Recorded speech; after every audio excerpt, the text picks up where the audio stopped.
Hey, it's the lunatic from the woods. We're out here in the woods, boys. We're having a good time. We're going to talk a little bit about bullies and chest pumping and other bullshit. So yeah, I got this is something that I never thought about. This is something that happened like close to 30 years ago when I was like 20 years old. I think, it somewhere in my early 20s. I think it just turned the year 2000, or maybe it was 2001 or something. Now, mind you, I was on semen retention because I was basically on semen retention my whole life because I grew up Christian and it's a Christian value. So, I mean, there's a lot of weird talk in this community about how, you're just pissed off because you found out about semen retention and you're 50 years old. No, it was always a thing. Any strict religion, it was always a thing. It was just called chastity. The term semen retention is new, but it's been around for thousands and thousands of years. But anyway, so we're going to go back like 30 years ago. Never gave this any thought. And then all of a sudden, it came up in my mind. I started thinking about it. There was this kid.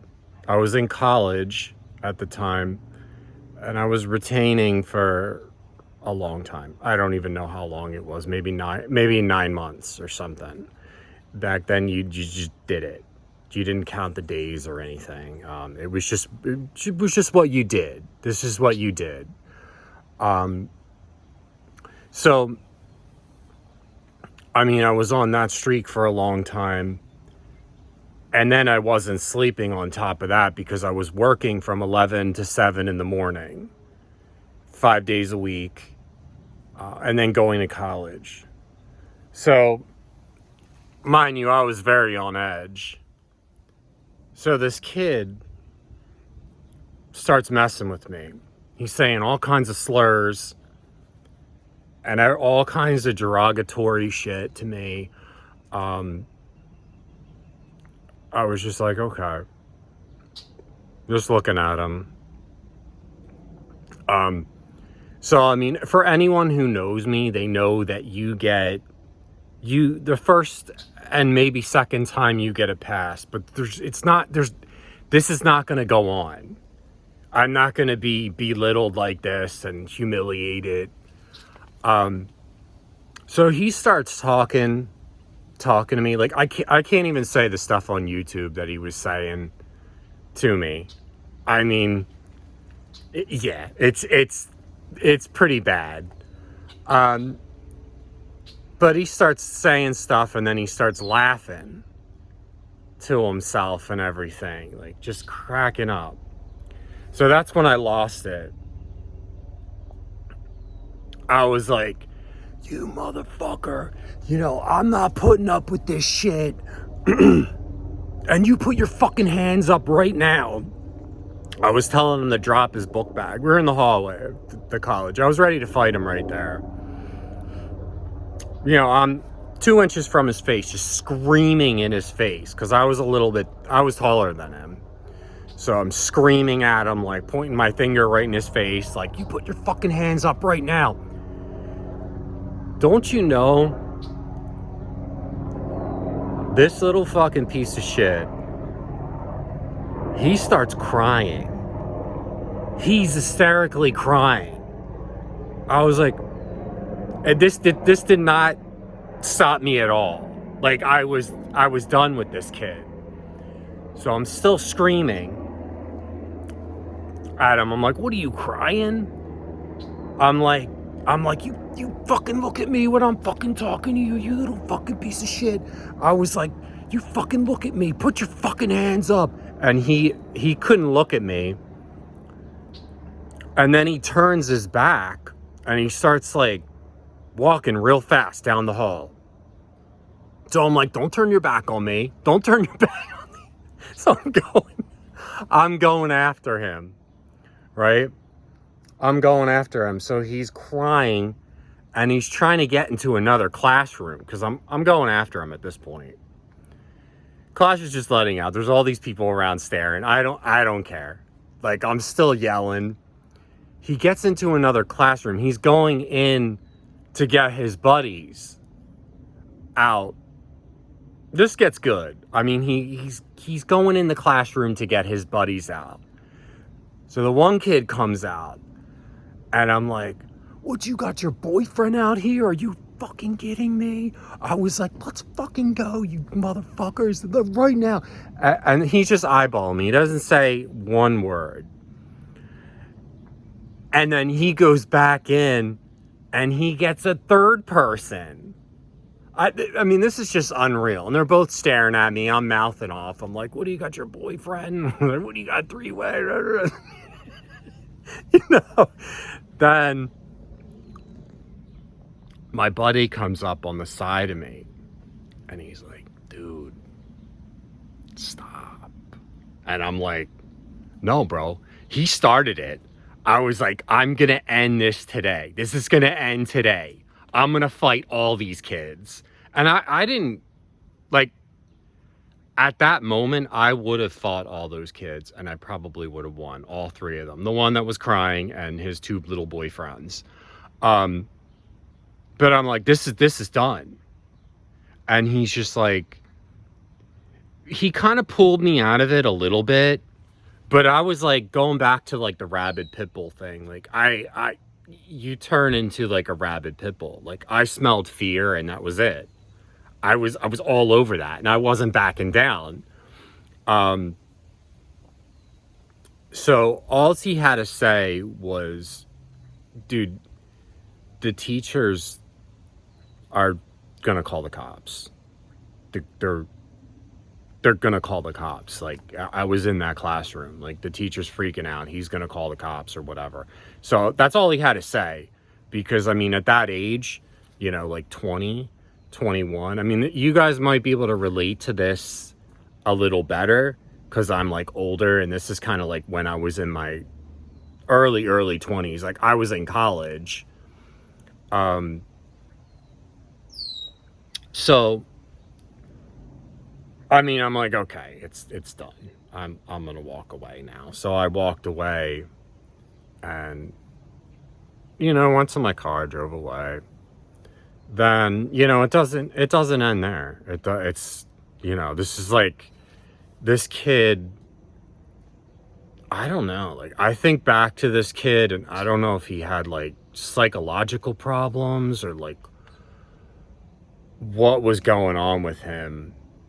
But he's like, the next day or within the next week, I'm hanging out at his house and we're just, you know, we're drinking, smoking pot, the normal things that college kids do. And we're just hanging out. And he's like, "Yo," he's like, he's got like a half grin on his face. He's like, "Dude, what happened?" And I was like, he was mouthing off. He was saying this and this, and he started it. So I was going to end it because I was like, this isn't going to fly with me. This isn't going to continue. And this kid was a bully. I mean, he's like the definition of a bully. You know, just a coward, you know, hiding behind people, crying, you know, when somebody stands up to him. So he's like, you know, he's like, not for nothing. He's like, this is my buddy talking now. He's like, "You should apologize to him. Like, you don't understand. Like, this kid is terrified from you. He's terrified of you now. He dropped the class." I was like, "Good. Then I don't have to deal with it. Then it's done. I don't have to deal with him anymore." And he's like, "Chris, he thinks you're coming after him. He thinks you're going to be after him." And I was like, "No, bro, like, I have things to do. I have a job. I have a full-time job, and I'm trying to do school full-time at the same time. I got stuff to do. I don't have time for this Mickey Mouse bullshit. Like, I don't have time to be stalking some kid, because that's what he thought. In his mind, that's what he thought. He's like, well, anyway, you know, he's like, I'm just trying to look out for you. And then something, yeah, then he was like, I'm just trying to look out for you. Then he started saying something about how, because I remember I turned on him and I wanted to fight him. He said that those kids knew jinjitsu or some shit. I was like, so what, the Karate Kid and his boyfriend? I was like, you know, the Karate Kid and his boyfriend, they weren't going to do shit. And you know they weren't going to do shit. You know, why didn't they do it right there? They had plenty of opportunity. Oh, he's like, no, but I pulled some weight and I got you in the clear, so you're good now. You're good. I'm like, no, motherfucker. I'm like, don't do me any fucking favors. And I started mouthing off to him, and I was getting heated at him. But then he's like, look, I'm just trying to look out for you. So I'm like, all right, I'll forget it. You know, so then he's like, he wanted me to apologize because this kid was talking about pressing charges. Now this little piece of shit is talking about pressing charges. So I'm like, for what? I'm like, first of all, no, that's out of the question. I'm not apologizing to him. There's no way. They could take my ass to jail. I'm not apologizing to this little piece of shit. I was like, he should be apologizing for me, for antagonizing me. So then he's like, well, he's going to press charges. And I'm like, well, he pressing charges for what? Nothing happened. I'm like, for yelling at him? Because he was under the impression that I put hands on him. Like, dude, I didn't put a finger on him. And there was tons of people around that'll back me up. He could press charges. At this point, I wanted him to press charges. He's like, okay, well, he thinks you're going to be after him. I'm like, because he knew these kids better than I did. So I'm like, all right, here's the deal. I want this kid to stay away from me. If he sees me in the hallway, he either puts his head down or he walks the other way, because I'm going to lose my shit. Tell him to stay away from me. So he's like, okay, are you sure about that? You sure about that? Because I don't think he really believed me either. I think he kind of thought I was after this kid too. And I'm just like, no, dude, that's not the objective. The whole objective in my brain at the time was just get this kid away from me. And he dropped the class. So I was like, good. He's not my problem anymore. That's exactly what I said. I said, he's not my problem anymore. He's not my problem. So he's like, okay. He's like, I'll tell him. So he tells him, right? The two kids, the Karate Kid and his boyfriend or whatever, the part of his little gang or whatever, I never saw them again. Now this kid that was crying, he's like, he even thought about dropping out of the school. I was like, good, we'll let him. I mean, I instilled some major fear into this kid. And he was talking about restraining orders and everything. I'm like, for what? I'm like, just stay away from me and this all goes away. Just tell him to stay the fuck away from me. I'm walking down the hallway like 2 weeks later, half asleep, because I'm busting my ass. Like, just half asleep, working all night, staying up all night, not sleeping for days. And I look up. There he is. His eyes got so wide. He's like, oh my God. Oh my God. And he's freaking out. He turns the other way and starts running away. I'm like, because I didn't even remember. Like, I didn't give this any thought at all. I'm like, this kid, what was that all about? I'm like, oh man, that was that kid. that was that kid that I was like fighting with, and he wanted to press charges against me and everything. So that was the last time I ever saw that kid. So, I mean, these bullies and all this chest pumping, it's just a bunch of nonsense. These people are cowards. They're going to fold. If you're on semen retention and you're around these kids, like, you're going to be able to stand up to them.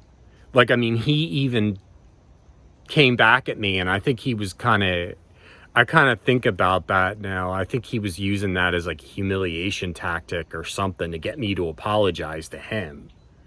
But I was like, no, this ain't going to happen. Like, he needs to press charges because, and it was just complete nonsense. I mean, I didn't even lay a hand on him. There was never any restraining order or anything. He was just full of nonsense. I think he maybe felt a little humiliated or something. But, you know, I got some kickback for that. You know, like I was the bad guy. And I didn't see it that way at all. I just saw it as this kid antagonizing me, and I wanted to get him away from me. So yeah, you guys, you know, check out the journal, get the journal. The journal could definitely help. You know, if you guys have these problems and you guys want to retain and you want to have that no back down mentality, because that's what that was. That was the no back down mentality that I was talking about 30 years ago. Like, I was a young man. I wasn't sleeping with the mix with semen retention, and then someone trying to bully you. All that is the recipe for disaster. So yeah, you need to be a little bit in more control of that energy. If not, I mean, that could have went horribly wrong. Like, I mean, I could have just hit him, or, you know, and then he would have had an actual lawsuit, or I could have been fighting 3 kids at once, or had the cops tackling me or something if my buddy didn't step in. But he kind of like, he brought me back to reality. And then later on, I wanted to fight him because he was, he was acting like, you know, I should apologize or something to this kid for making him cry. Yeah, just unreal. Unreal. Even in that moment, I was surprised that he started crying. I expected him to you know, to try to fight me or something. But you guys stay blessed. That's all I have.